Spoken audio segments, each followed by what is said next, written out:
कितनी गवार बहू लेकर आई हैं आप माँ जी। न चलने का ढंग न खाने की तमीज, इतने गंदे तरीके से सड़प सड़प कर खाना खा रही है कि मेरा तो मन ही हट गया खाने से। छी। तभी घर का दरवाजा खुलता है और काव्या बड़ी शान से अंदर आती है। उसने अभी पार्लर से महंगे नेल एक्सटेंशन करवाए हैं और शॉपिंग बैग्स उसके हाथ में हैं। Oh my God, what's this bullshit. Dining table के नीचे बैठकर ये औरत जानवरों की तरह हाथ से खाना ठूस रही है। She actually don't have manners। पता नहीं दादी को इसमें क्या दिखा जो इसे यहाँ पकड़ लाई। ओए अंग्रेजन, आ गई तू? अपनी ये चूचू बंद कर। अगर तुझे बड़ी तमीज है तो चल यहाँ हाथ धो और सबको खाना परोस दे। What? Are you serious दादी? ये नेल एक्सटेंशंस देख रही हैं आप? हजारों रुपए खर्च किए हैं मैंने इस पर। आपको क्या लगता है मैंने एक खाना परोसने और बर्तन मांजने के लिए करवाए हैं? No way। What? काव्या, ये कैसी बदतमीजी है? बड़ों से ऐसे बात की जाती है?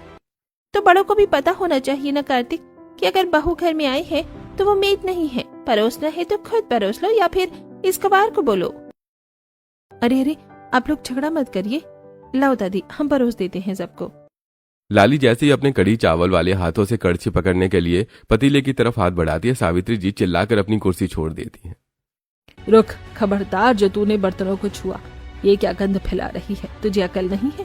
अमीर ससुराल में रह रही है पर तमीज रत्ती भर भी नहीं है। इन झूठे और लिथड़े हुए हाथों से सारे बर्तन छुएगी क्या? छी, मैं तो अब एक निवाला नहीं खाऊंगी। सावित्री जी पैर पटकती हुई अपने कमरे की तरफ भागती हैं। उनके पीछे पीछे काव्या भी डिस्गस्टिंग कहते हुए निकल जाती है। देखा माँ, हो गई ना महाभारत शुरू। इस घर का तो भगवान ही मालिक है। घर का नजारा देखकर लाली अचानक से रोने लग जाती है। तभी बेटा लाली, तुझे पता तो है अपनी सास का स्वभाव। ऊपर से ये तेरी सतरंगी जेठानी आग में घी डालने का काम कर देती है। लेकिन तू थोड़ा सलीके से रहा कर, गंदे तरीके से खाना मत खाया कर। क्या करे बाबूजी, हमें आता ही नहीं है वो कांटा चम्मच से खाना। हमें तो हाथ से खाने में ही तृप्ति मिलती है। तो सीखना चाहिए ना। कल से तुम यहाँ बैठोगी मेरे पास, मैं सिखाऊंगा खाना खाना। कहीं ले जाने लायक नहीं हो, बेइज्जती करा दो 4 लोगों में। एक तरफ लाली सबके जाने के बाद डाइनिंग टेबल समेट रही थी, वहीं दूसरी तरफ काव्या अपने आलीशान बेडरूम में ड्रेसिंग टेबल के सामने बैठी है। उसने एक चमकने वाली नेट की नाइटी पहनी हुई है और चेहरे पर नाइट क्रीम लगा रही है। तभी कार्तिक कमरे में आता है। काव्या, आज माँ ने खाना नहीं खाया। वो तुम्हें इतना पसंद करती हैं। एक काम करो, रसोई से एक गिलास दूध ले जाकर उन्हें दे आओ। तुम्हारे हाथ से पियेंगे तो उन्हें अच्छा लगेगा। ओ प्लीज कार्तिक, शट अप। तुम्हारी माँ खाना खाए या ना खाए, आई डोंट केयर। मुझे ये फालतू का दिखावा नहीं होता। घर में वो गवार किस लिए आई है? उसी से करवाओ ये सब सेवा वेवा। मैं अपने ये नेल एक्सटेंशंस और स्किन केयर खराब नहीं कर सकती। हे भगवान, मम्मी काव्या को कितना मॉडर्न और गुणी समझती हैं। अगर उन्हें पता चला कि इसकी सोच इतनी छोटी है तो बेचारी का दिल ही टूट जाएगा। एक तरफ काव्या कार्तिक से बहस कर रही थी, वहीं रसोई में लाली अपनी सास के लिए दूध गर्म कर रही थी। माँ जी ने खाना नहीं खाया, पेट खाली रहेगा तो नींद नहीं आएगी। एक काम करती हूँ, दूध में थोड़ी इलायची और केसर डाल देती हूँ। उससे उन्हें अच्छी नींद आएगी और कल उनका गुस्सा भी कम हो जाएगा। लाली स्टील के गिलास में खौलता हुआ केसरिया दूध और डली गुड़ लेकर सावित्री जी के कमरे में पहुंचती है। सावित्री जी गुस्से में बेड पर बैठी हैं। माँ जी आप भूखे पेट सो रही थी तो हम आपके लिए केसर वाला दूध बनाकर लाए हैं। ये पी लीजिए और साथ में से ये थोड़ा गुड़ खा लीजिएगा। क्या बकवास है ये? पागल हो गई है क्या? ये क्या गंदा दूध लेकर आई है? तुझे इतनी अक्ल नहीं है कि इस घर में दूध कांच के गिलास में दिया जाता है। और ये गुड़ तू ही खा इस काले गुड़ को। हमें नहीं चाहिए ये देहाती चीजें। माँ जी ये गाँव का असली गुड़ है, सेहत के लिए बहुत अच्छा होता है। चुप कर तू, अपनी सेहत बना ले। दिख रहा है कैसी काली कलूटी है।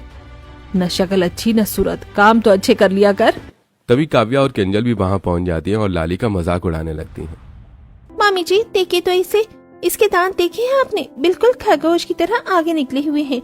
ऊपर से ये रंग जैसे तवे की कालिक। बेचारे किशोर भैया। सच में भाभी कितनी गवार हैं ये स्टील का ग्लास और गुड़। छी माँ, इसे किसी पार्लर ले जाकर इसकी डेंटिंग पेंटिंग करानी पड़ेगी, वरना मोहल्ले वाले किशोर भैया का कितना मजाक बनाएंगे। तुझे शर्म नहीं है कि कितना मजाक उड़ रहा है तेरा? चल अब चल, निकल यहाँ से और ये गिलास ले जा। लाली अपने सास नंद और जेठानी की बात सुनकर उल्टे पैर रसोई में दूध लेकर लौट आई है, लेकिन किशोर वहीं खड़ा होकर ये सब सुन रहा था। मैं दादी के कहने पर इससे शादी तो कर ली, लेकिन जब घर वाले इतना मजाक उड़ाते हैं तो आस पड़ोस के लोग और मेरे जाने पहचानने वाले लोग कितना मजाक उड़ाएंगे। हे भगवान, पता नहीं कहाँ फंस गया मैं। किशोर भी चिंता में वहां से अपने कमरे में जाकर करवट मारकर सो जाता है। अगले दिन सावित्री जी ने किटी पार्टी रखी है। काव्या, आज मेरी सहेलियों के लिए तुम मैक्सिकन डिश बना देना। मैं भी अपनी मॉडर्न बहू की रसोई का जलवा तो दिखाऊं अपनी सहेलियों को। ठीक है मामी जी, लेकिन आपकी फ्रेंड्स भी ना पुरानी बातें छोड़ती ही नहीं। अब उन्हें कौन समझाए कि मैक्सिकन क्यूजीन के लिए कितनी क्लास चाहिए। चलिए मैं बनाती हूँ। ओके, तो इसमें ढेर सारी चीज और चिली सॉस डालनी है। काव्या को मैक्सिकन सॉस बनानी आती नहीं थी। वो अपनी बातों में मस्त होकर कढ़ाई में पूरी की पूरी चिली सॉस की बोतल उलट देती है। तभी लाली रसोई में पानी लेने आती है। जी, ये कैसी दस्तक उठ रही है? आपने इसमें कौन सी मिर्च डाल दी? मेहमानों का गला जल जाएगा। लाइए हम थोड़ा दही डाल के इसे ठीक कर दें। तुम अपना ये अनपढ़ ज्ञान अपने पास रखो लाली। ये मैक्सिकन सॉस है, तुम्हारा गोबर वाला तड़का नहीं। और ये देखो, तुम्हारे चक्कर में मेरा एक नेल एक्सटेंशन लूज हो गया। Get out from here. 10 minute बाद पूरी रसोई में धुआं और तीखी महक फैल जाती है। काव्या ने जो डिश बनाई थी वो जलकर कोयला हो गई है। शिट, ये तो एकदम ब्लैक हो गया। मामी जी की सहेलियां खाएंगी तो मजाक उड़ाएंगी। हेलो लापिनास, हाँ 5 बड़ी मैक्सिकन मील पार्सल कर दो। और सुनो, पैकेट से आना, किसी को पता नहीं चलना चाहिए। काव्या जला हुआ सारा खाना डस्टबिन में छुपा देती है और रसोई में महंगा एयर फ्रेशनर छिड़क देती है। जैसे बाहर से पार्सल आता है वो उसे अपनी महंगी क्रॉकरी में सजाकर सभी को खाना परोसती है। लेकिन जैसी सावित्री जी की एक सहेली पैरा निवाला लेती है वो जोर जोर से खांसने लगती है। हाय राम सावित्री, ये कैसा खाना है? इतना तीखा और अजीब स्वाद, और ये तो बिल्कुल बाजार जैसा लग रहा है। काव्या, ये तुमने क्या बनाया है इतना तीखा? अरे यार मामी जी, आपकी इन सहेलियों को तो बस कमियां निकालनी आती है। काव्या, तमीज से बात करो, ये मेरी सहेलियां हैं। ओ प्लीज, तमीज की बात आप मुझे न सिखाएं। मैंने अपनी पूरी लाइफ में कभी किचन में पैर नहीं रखा। आपकी खातिर किया और आप मुझ पर चिल्ला रही हैं। I am not your made. Kavya अपने पैर पटकती हुई वहां से चली जाती है। तभी अगर ये मेहमान भूखे उठेंगे तो सासू माँ की बदनामी होगी। मुझे कुछ करना पड़ेगा। लाली चुपचाप रसोई में जाती है और फ्रिज में रखे ठंडे दूध, गुड़ और सत्तू से झटपट देसी ड्रिंक और बाजरे की गर्म रोटियां मक्के के साग के साथ जो उसने सुबह बनाकर रखा था तैयार कर लाती हैं। माँ जी, आपकी सहेलियों के लिए हमने भी छोटा सा इंतजाम किया है, चक्कर देखिए। लाली सबको खाना परोसती है। सहेलियां जैसे ही वो सादा और सौंधा खाना खाती हैं, काव्या का तीखापन भूल जाती हैं।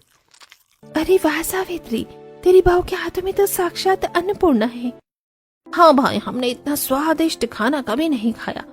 ऐसा लग रहा है कि पूरा की पूरा गांव इस डाइनिंग टेबल पर आ गया है। अरे ये हमारी सास की पसंद है, गाँव के एकदम गवार।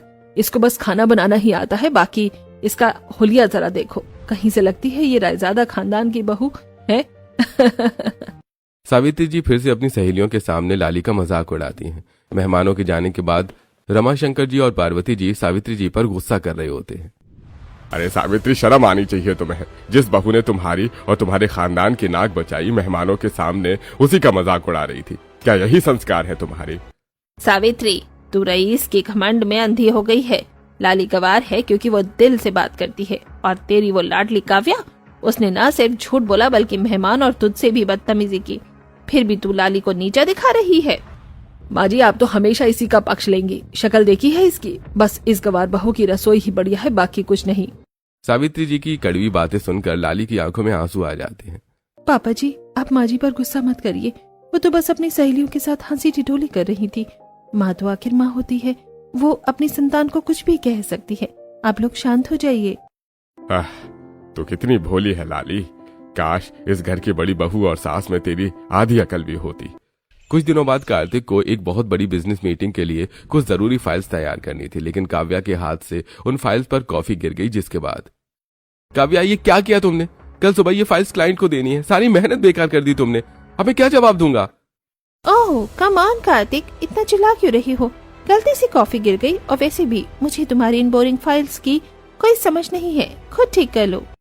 कार्तिक सिर पकड़कर बैठ जाता है। लाली चुपके से ये सब देख रही थी। लाली के दादाजी मुनीम जी थे और उसे हिसाब किताब की अच्छी समझ है।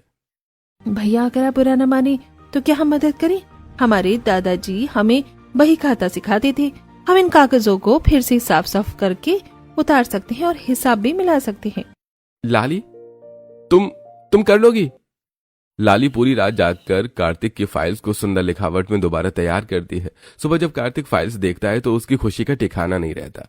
अरे वाह लाली, तुमने तो कमाल कर दिया। आज मेरी बहुत इंपॉर्टेंट मीटिंग थी, थैंक यू। ये गवारा मेरे पति की भी फेवरेट बन रही है, मुझे कुछ करना पड़ेगा। काव्या उस दिन के बाद जल भुन जाती है। एक रात सावित्री जी को अचानक पेट में बहुत तेज दर्द और बेचैनी होती है। रमाशंकर जी शहर से बाहर होते हैं तभी। अरे राम रे, मर गई मैं। काव्या, रियो काव्या, कहाँ है बेटा? मेरे पेट में दर्द है बहुत। काव्या, मम्मी तुम्हें बुला रही है कितनी देर से, उनके पेट में दर्द हो रहा है, जरा देख लो। यार मम्मी जी को बोलो पेन किलर खा ले, मुझे डिस्टर्ब ना करे, I want to sleep. Kavya उठने से मना कर देती है। तभी लाली सावित्री जी की आवाज सुनकर भागती हुई उनके कमरे में आती है। माँ जी क्या हुआ? घबराइए मत, किशोर जी जल्दी से वैद्य जी को फोन लगाइए। डॉक्टर के आने तक लाली ने अजवाइन और हींग का लेप बनाया और माँ जी के पैरों के तलवों की मालिश करने लगी। वो पूरी रात सावित्री जी के सिराने बैठकर उन्हें पानी पिलाती रही और अगली सुबह। लाली, तू अभी तक यहीं बैठी है? जी माँ जी, अब आपकी तबीयत कैसी है? हमने आपके लिए मूंग की पतली खिचड़ी बनाई है, अब थोड़ा खा लीजिए तो जान आएगी। तभी काव्या फ्रेश होकर आती है। Oh mummy ji, I am so sorry, रात को मुझे सुनाई ही नहीं दिया। हाँ बेटा, मैं कल रात को तुझे कितनी आवाज दी थी, लेकिन तू आई ही नहीं। चल जा, मेरे लिए एक कप चाय बना ला। अरे मम्मी जी, कल तो आपके पेट में दर्द हो रहा था और आज आप चाय पियेंगी? चाय गैस बनाती है, रहने दीजिए। वैसे भी आज मुझे अपनी सहेली से मिलने के लिए जाना है, तो मैं वहाँ जा रही हूँ। काव्या फिर से बहाना बनाकर अपनी सहेली से मिलने के लिए चली जाती है। कुछ दिन बाद शाम के समय शिवधाम सोसाइटी के पार्क में महिला मंडल का फंक्शन होता है। सावित्री जी अपनी दोनों बहुओं के साथ वहां बैठी हैं। काव्या ने डिजाइनर गाउन पहना है, जबकि लाली सूती साड़ी और लंबी चोटी में पीछे खड़ी है। अरे सावित्री, ये पीछे कौन खड़ी है? तुम्हारी नई नौकरानी है क्या? अरे नहीं, ये तो इनकी छोटी बहू है। और सावित्री, इसके दांत तो देखो, बिल्कुल खरगोश जैसे बाहर झांक रहे हैं। और ये लंबी चोटी, आज के जमाने में ऐसी चोटी कौन रखता है? हाँ, रंग तो देखो, बेचारे किशोर इसके साथ चलता भी कैसे होगा? तभी किशोर ऑफिस से लौट रहा होता है और ये सब सुन लेता है। अब चाहे जो भी हो जाए, मैं लाली का हुलिया बदल कर सबको चुप करा दूंगा। लाली, आज तो मेरे साथ शहर के सबसे बड़े ब्यूटी पार्लर चलोगी। अब बहुत हुआ, मैं नहीं चाहता कि कोई भी मेरा और तुम्हारा मजाक उड़ाए। जी, हमें डर लगता है। और मुझे बेइज्जती का डर लगता है। अगर कभी मेरे किसी दोस्त या कलीग ने मेरे साथ इसको देख लिया तो मेरी क्या इज्जत रह जाएगी। अरे नहीं नहीं, मुझे कुछ नहीं सुनना, तुम मेरे साथ चलोगी। अगले दिन किशोर लाली को पार्लर लेकर जाता है। इसे बेस्ट लुक दो, ये गवार नहीं दिखनी चाहिए। 3 घंटे तक लाली की डेंटिंग पेंटिंग हुई, उसके दांतों पर क्लिप्स और सेटिंग की गई, बालों को स्टाइलिश कट दिया गया और चेहरे पर महंगे फेशियल से निखार लाया गया। अब लाली बाहर निकली तो बहुत खूबसूरत लग रही थी। घर लौटकर परिवार के लोग उसे देखकर दंग रह जाते हैं। अरे ये लाली है, ये तो बिल्कुल अप्सरा लग रही है। ओह माय गॉड, ये गवार तो मुझसे भी ज्यादा सुंदर लग रही है। अब तो मुझे कंपटीशन मिलेगा। लेकिन जैसे ही लाली ने मुंह खोला और चलना शुरू किया, लाली ऊंची हील में लड़खड़ाकर सोफे पर गिर जाती है। हाय दैया, किशोर जी, ये आपने हमें क्या पहना दिया? पैर लग रहा है जैसे खूंटे पर टंगे हों। भाभी, आप बहुत सुंदर लग रही हैं, बस थोड़ा क्लास से बैठो। अरे हटाओ ये क्लास, हमें तो जमीन पर बैठने में ही सुख मिलता है। अरे दैया, रात के खाने का वक्त हो गया, हम जा रहे हैं बनाने। लाली हाय राम चिल्लाती हुई रसोई की तरफ भागती है, लेकिन हील्स की वजह से बत्तख की तरह चलती है। देखा, बंदरिया को चाहे कितना भी सजा दो, वो गुलाटियां माना नहीं छोड़ती। शक्ल तो बदल दी आपने किशोर, पर इसकी अक्ल और आदतें वही बिछड़ी हुई है। हुलिया तो बदल गया, पर ये लाली सुधरेगी नहीं। लाली रसोई में पहुंचती है और अपनी महंगी ड्रेस की आस्तीनें ऊपर चढ़ाकर फिर से आटा गूंथने बैठ जाती है। फैशन वैशन हमारी बस का नहीं है, जल्दी जल्दी खाना बनाना लेते हैं। हुलिया बदल गया, पर हरकतें अब भी वही हैं, गवार की गवार। अगली सुबह लाली अपनी सास के कमरे में सफाई करने जाती है। सावित्री जी ने कल ही पेरिस से मंगवाकर बाथ टब बाथरूम में लगवाया था। वो योगा क्लास में गई हुई थी, तभी लाली बाथरूम में आती है। हाय दैया, इतना बड़ा टब, इसमें तो सब्जी चिप्स कितनी जल्दी धुलेंगे। आज तो बड़ी अच्छी खिली है, क्यों ना इसमें थोड़े आलू के चिप्स भी धो दें। लाली एक बड़ी टोकरी आलू लेकर सावित्री जी के आलीशान बाथरूम में घुस जाती है। वो बाथ टब को पानी से पूरा भर देती है और उसमें सारे आलू उलट देती है। तभी सावित्री जी अपनी योगा क्लास से लौटकर शावर लेने के लिए बाथरूम का दरवाजा खोलती हैं। Oh my god, what is this? Lali, ये क्या तमाशा है? ये चिप्स यहाँ बाथरूम में क्यों फैला रखे हैं तूने? पागल हो गई है क्या? अरे माँ जी आप आ गई। देखिए ना, इतना बड़ा खाली टब पड़ा था तो हमने सोचा इसमें आलू भी धो लें और यहीं बैठ के चिप्स काट लें। बड़ी अच्छी फवारी आती है यहाँ तो क्या इस आलीशान घर को फिर से अपना वो सड़ा हुआ गांव बना देगी? ये बाथटब है, तेरे गांव की पोखर या रसोई नहीं। निकल यहाँ से। सावित्री जी का पारा 7वें आसमान पर पहुंच जाता है। वो आओ देखा न ताओ लाली को बाजू से पकड़कर उसे बाथरूम से बाहर खींचती हैं और गुस्से में उसे एक जोरदार चांटा मार देती हैं, चटाक।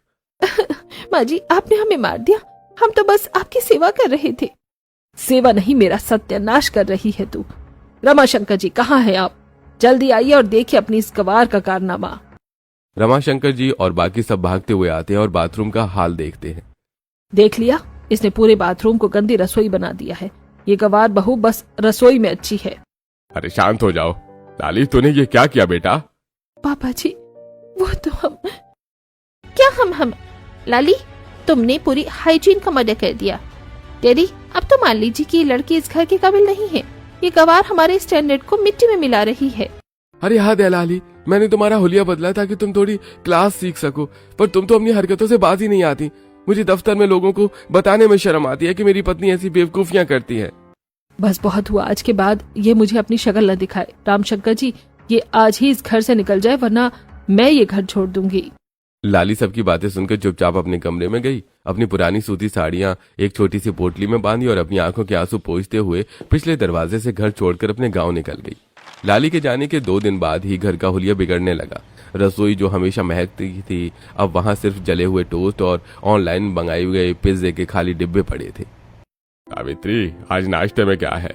सुबह के 10 बज गए हैं और आज अभी तक चाय तक नहीं मिली मुझे। क्या करूं? काव्या को बोला था तो वो कह रही थी उसे ब्यूटी स्लीप लेनी है और नौकरों के साथ वो काम हो नहीं रहा जो लाली करती थी। मामी जी प्लीज मुझे रसोई के लिए फोर्स मत कीजिए। मैंने मेक माई ट्रिप पर अपनी अगली वेकेशन प्लान की है। मैं कल शॉपिंग पर जा रही हूँ। मामी मुझे भूख लगी है। काव्या भाभी ने कल जो पास्ता बनाया था उससे मेरा पेट खराब हो गया। मुझे तो लाली भाभी की वो कड़ी और हाथ की रोटियां याद आ रही हैं। माँ घर घर नहीं लग रहा है, चारों तरफ बस बिखराव है। लाली गवार थी पर वो इस घर की आत्मा थी।